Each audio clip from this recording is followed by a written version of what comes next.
Hello guys, welcome back to yet another video. Now today I am joined by a very special guest and we are talking about Hit from the Dragon Ball Super and Xenoverse 2 dubs. I am joined here today with Mr. Ninjastar. Please say hello. Hey, what's going on everybody? I'm Mr. Ninjastar and I'm happy to be making my return on Frozen Particles channel where we're going to be discussing Hit's English dub voice actors, I should say. Let's get right to it. First of all, I just want to throw this over to you. Who do you prefer? Because obviously we saw in Xenoverse 2, the initial Xenoverse 2 base game, we saw Hit voiced by Aaron Roberts. Now he gave a very monotone, very sort of bored assassin type of tone with his voice. And while that worked for the game, it didn't really translate over into the Dragon Ball Super dub, you know, the anime. And when the anime was released and Hit was a character in the Universe 6 arc, he was portrayed by Matthew Mercer instead. So they recast Aaron Roberts to Matthew Mercer. And I just wanted to get your opinion, first of all, on what are your thoughts regarding Aaron Roberts and Matthew Mercer, and who do you think is the superior Hit? Well, I think just to start off, we should all, before, always stating our viewpoint for the Dragon Ball Super, because the way it is, it's interesting, because we're often getting the video game adaptation of these characters before they actually appear in the anime. So it's important for us to know that the direction for these characters in the video game is a lot different than how it is in the anime. I'm going to give an example right now. Zamasu in the dub of Xenoverse 2, I strongly dislike it. However, along with many others, when we actually did see him in Super, many fans, like myself, were very pleased to see him, and he did a wonderful job, and it's clear that the direction was far different, and you could say that about Shambles Goku Black. I think that's already been said enough. I think you guys already kind of have a gist of how it works, so we should definitely take that into consideration. That being said, I think Aaron Roberts, even for that game, was fine. I mean, yeah, like you said, he worked for that game, and not within the series itself. I mean, he didn't have too much dialogue, so to speak. It was mainly just, the cookie cutter, regular fighting dialogue that works when something's triggered. But as far as if he were to go on and do Super, it wouldn't work really well, given how his voice was very, I don't know how to put it, but he seemed very uninterested. I don't know if that was the direction that was going for in Xenoverse 2, because Hit is a emotionless assassin, but it kind of just gave us a boring vibe. Whereas with Matthew Mercer, he gave us this interesting, mysterious, badass vibe to it that that honestly lived up to the Japanese version, in my opinion. And those screams, bro, no one can really top that as far as hits go. I mean, obviously Japanese, but that I think it's no contest. Matt Mercer definitely is the better one. I mean, I don't want to bring down Aaron Roberts too much. I just feel one that is okay and then one that is great. Obviously, I'm going to pick the one that's great. Yeah, no, absolutely.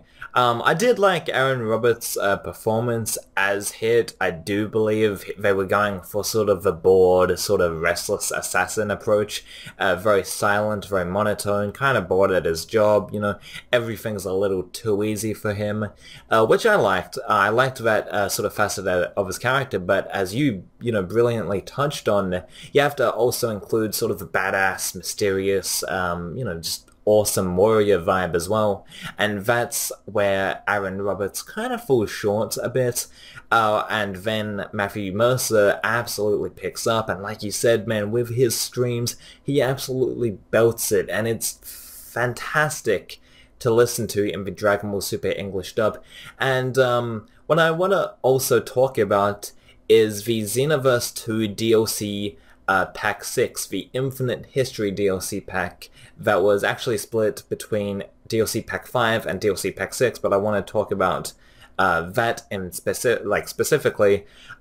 They kept Hit's, Aaron Roberts' original voice for the Xenoverse 2 DLC Pack 6 dub.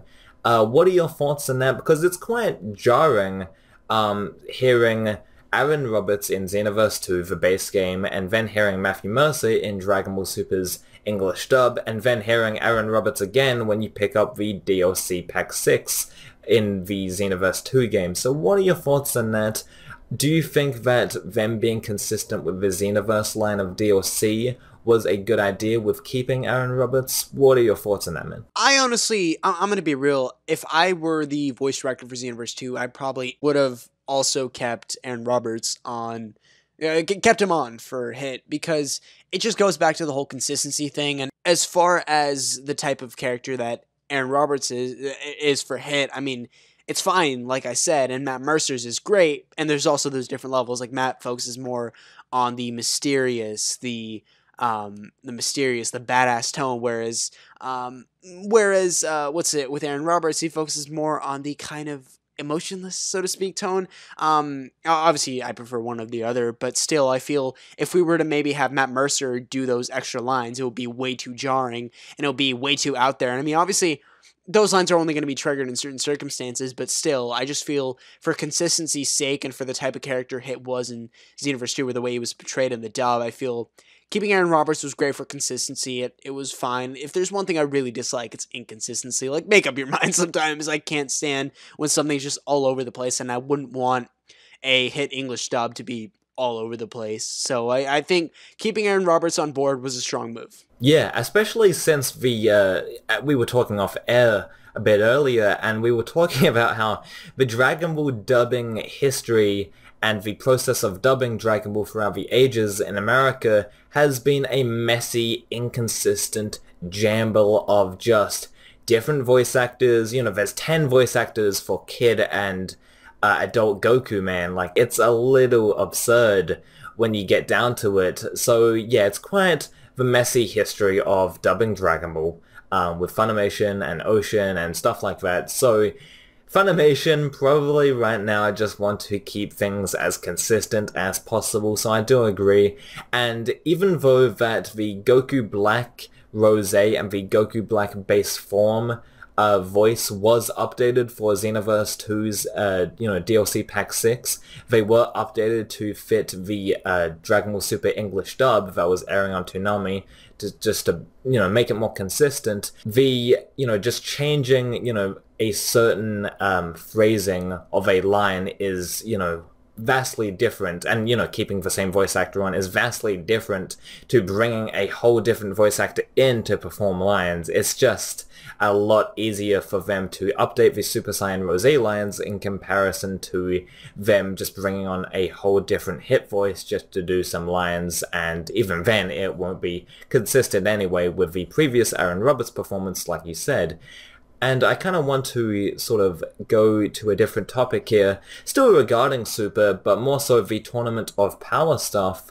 How do you think that Hit will do against Jiren in the Tournament of Power in terms of Matthew Mercer giving his performance and sort of Jiren played, currently by Patrick Seitz? How do you think that'll happen? And do you think it'll clash at all? I don't think we want another Dragon Ball Super Goku versus Gohan moment where, like, it's just Masako Nozawa just going as both Goku and Gohan. Now, I love Masako Nozawa to death, but it was kind of a little, they overlapped the voices a lot. Just how do you think they'll go about voicing the Hit versus Jiren dub fight, because their voices are just, very similar, So I feel when it comes down to the Hit versus Jiren fight in 111, it does kind of rely on us speculating what Jiren's voice is going to be like in the dub, because obviously I feel Patrick Seitz will probably stay on board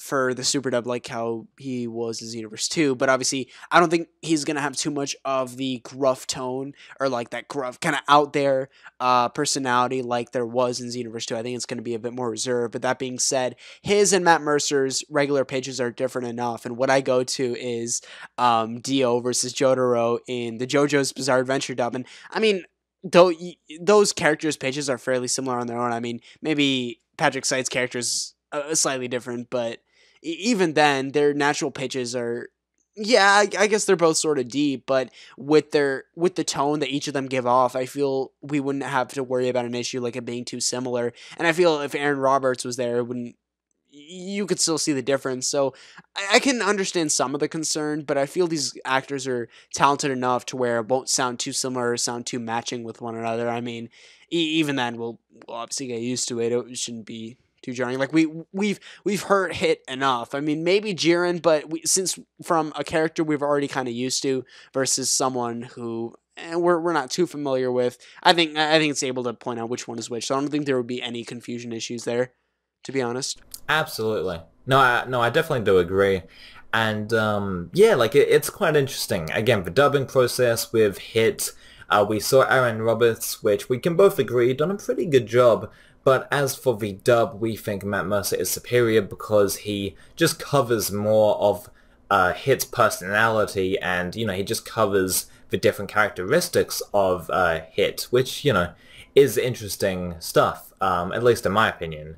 And yeah, that's basically it, guys. Please go subscribe to Mr. Ninja Star for excellent Dragon Ball, One Piece, My Hero, all sorts of anime content, Death Note, things of that nature. And if you liked this Hit video, please go check out his English voice of Hit video. The link is in the description. You do not want to miss his Hit English dub video. Fantastic stuff. In-depth as always, as Mr. Ninja Star does, in-depth anime content. It's absolutely very enjoyable. And yeah, that's basically it. Please make sure to rate, comment, and subscribe. And of course, as always, we'll catch you in the next one. Goodbye.